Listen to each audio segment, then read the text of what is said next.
Peace and joy, guys. Welcome back to another video, Drumhiller Farms. Today we got some pasture maintenance we're going to be doing.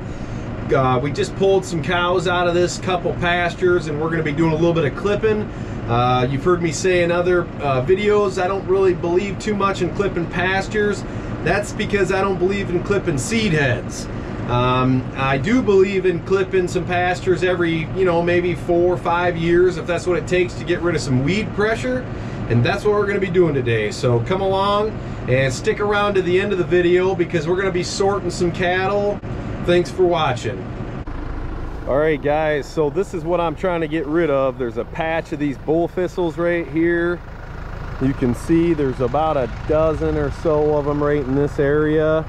I'm a little bit late on these. This thing's about like a tree stalk, I'll tell you. You can see some of it's already gone to seed. I'm gonna catch some of them, but I wasn't gonna clip the pastures before the cows. So basically, you definitely want to clip the pastures after the cows. After they've come in here and grazed off what you want them to, which you can see, we laid a ton of carbon down on this ground. But I do want to just get rid of a few patches of these bull thistles, just about 3 or 4 spots with a bunch of Canadian thistle in there, and I'll show you that too. So this really worked out just about as perfect as can be because we just got a nice little rain and they're calling for more rain this afternoon and maybe even a little bit into next week. So it's not too dry. I'm always real nervous on clipping pastures because it seems like every time I do, it turns really dry and things aren't good at that point.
Heck of a pilot there, buddy.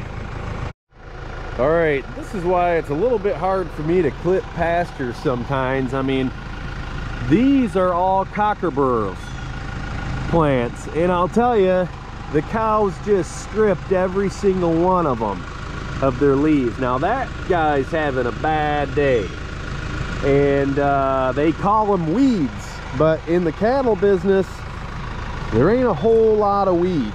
So it's kind of hard to be out clipping the pastures for weed control when the cows are eating mostly every bit of weed out there. Now, if you got a problem with multiflora rose or something like that, yeah, the cows ain't gonna eat it. Okay, they're just not gonna do it. And you can see we're not stripping the grass right down to nothing. This stuff's still probably 10, 11 inches tall. And we're just kind of nipping off the tops of it because there is some weed issues out here. And we had some Canadian thistle, and cows will not eat Canadian thistle. So if you want to get rid of it, about the only way to get rid of it is to clip it before it goes to seed. And I'm a little bit past that point on some of it. So this is what I was talking about in other videos, about the cattle huddling up together. And it's just because the fly pressure, they're kind of using each other to flick the flies off of them. I believe that's why we've had a couple cows that was limping, because I think what happened is they got stepped on while they were in the middle of that pile, and gave them a sore foot for a few days or a few weeks, depending on how bad they got stepped on. Section of the paddock here, it didn't even have anything that I needed to get rid of in it, so I'm not going to clip it. Look at all those cocker bolts. They ate every single one right down to the stem.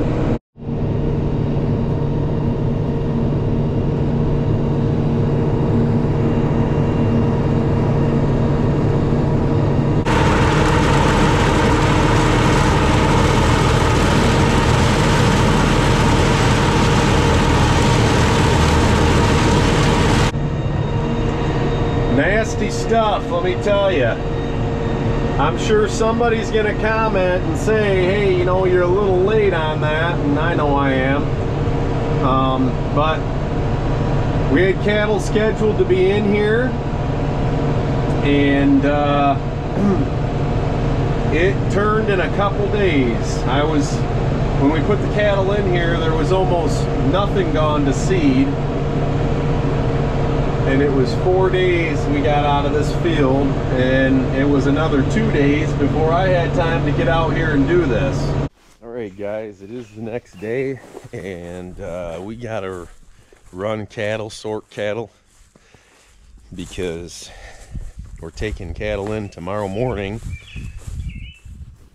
Basically, we're processing cattle every month, along with 250 pasture-raised chickens.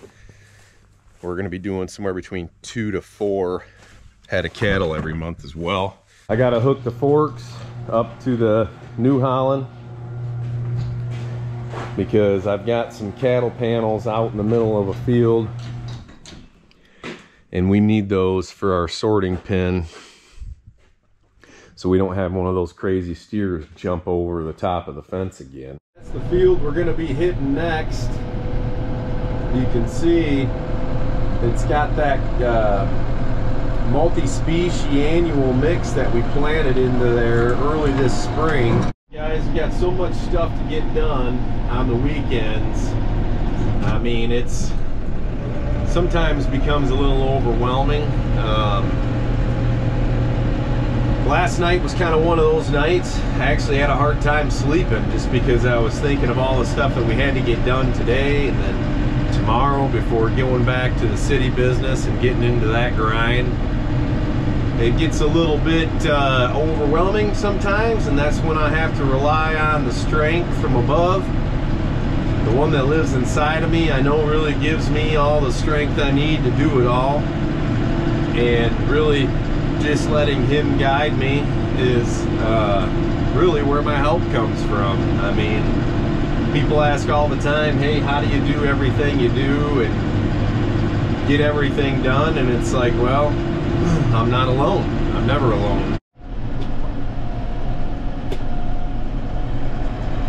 It's supposed to maybe get some more rain today, but it also looked like it was gonna pass us, so I guess we'll see what happens. I wouldn't mind getting some more rain.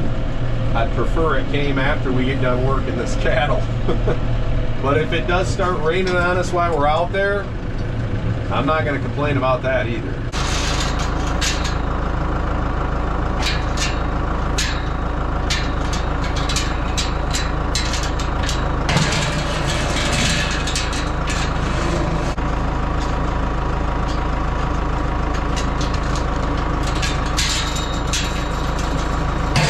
Not too concerned about getting that chute right now. We just need these panels.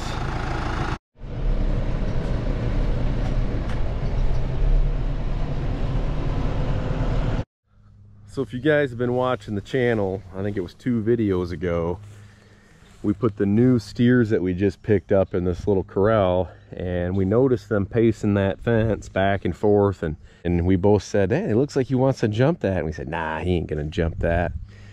And sure enough, he jumped right over the fence where that little brace is and went out into the road. There was a car out there that had to swerve out of the way. I don't want to say he almost got hit, but I mean it was close enough. But we've never had one jump that fence, so now that it's happened,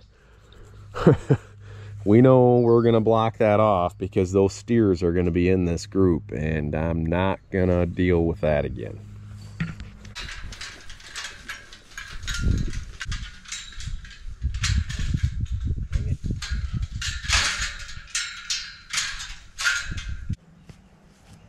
Dear Lord, we thank you for this day and get the opportunity to do what we love to do. We just pray that you would be watching over us, keep us safe, keep the cattle safe, and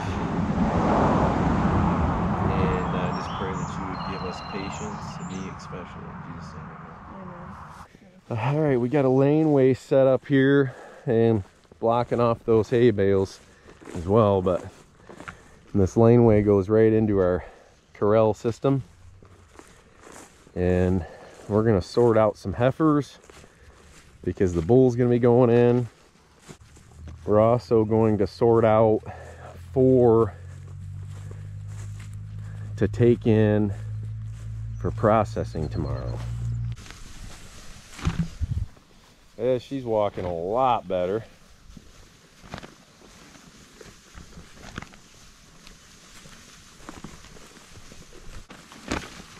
She's big.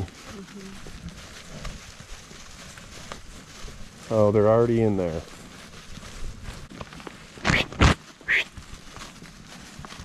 Yeah. Yeah.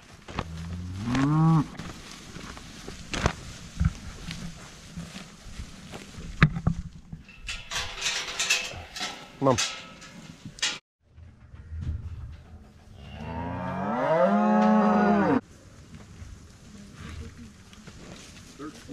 Unless we want a wiener, she's I think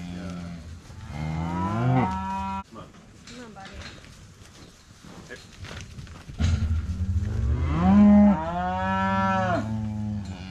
Oh,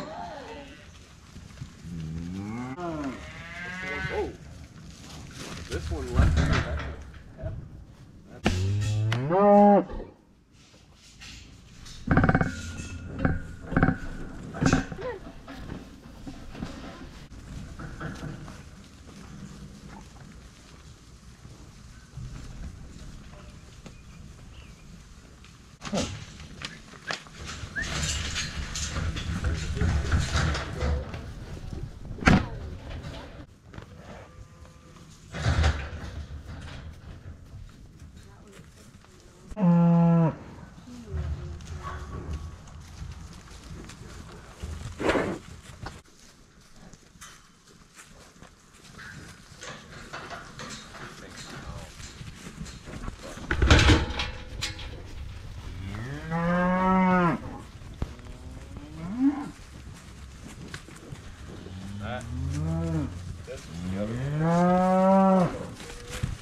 These are our 4 finished animals that we're bringing in.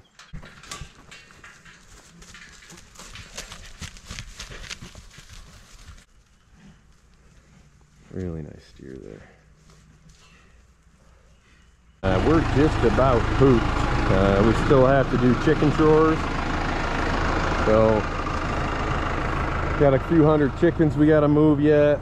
We strung up fences for tonight as well as tomorrow. You see there's a lot of good forage in here for them.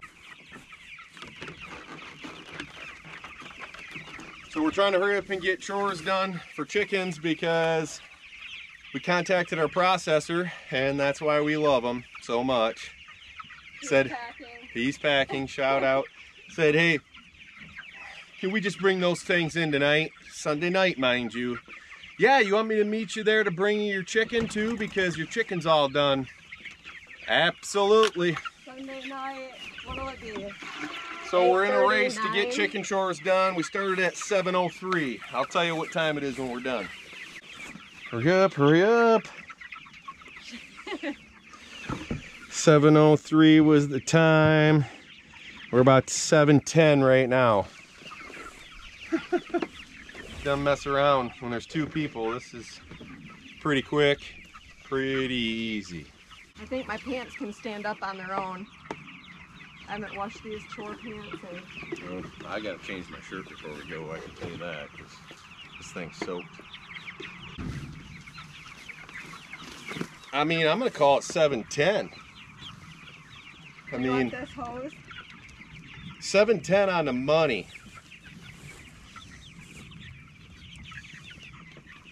Started at 7:03. All right, we're loaded with the trailer. We're gonna load the cattle up. Hopefully that goes well. I feel like we're here once a week. At least anymore. This time it's at 9 o'clock at night. Hey guys, thanks for sticking around at the end of the video. Hey, I gotta tell you something about this chicken. I am not a big fan of chicken. I mean, we never buy chicken. I'd never order chicken at the store. This stuff is a game changer, okay? I want to eat chicken every day of the week now. And it's just amazing how different it is than the stuff you buy at the store. And it just proves how botched our food system is here in America. There's a very clear color difference from what you're gonna see in the grocery store as opposed to It's not bleached.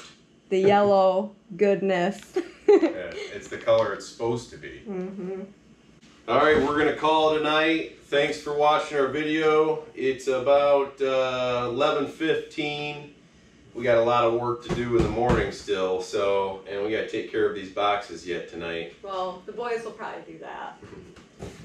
Thanks for watching. God bless. Peace and joy.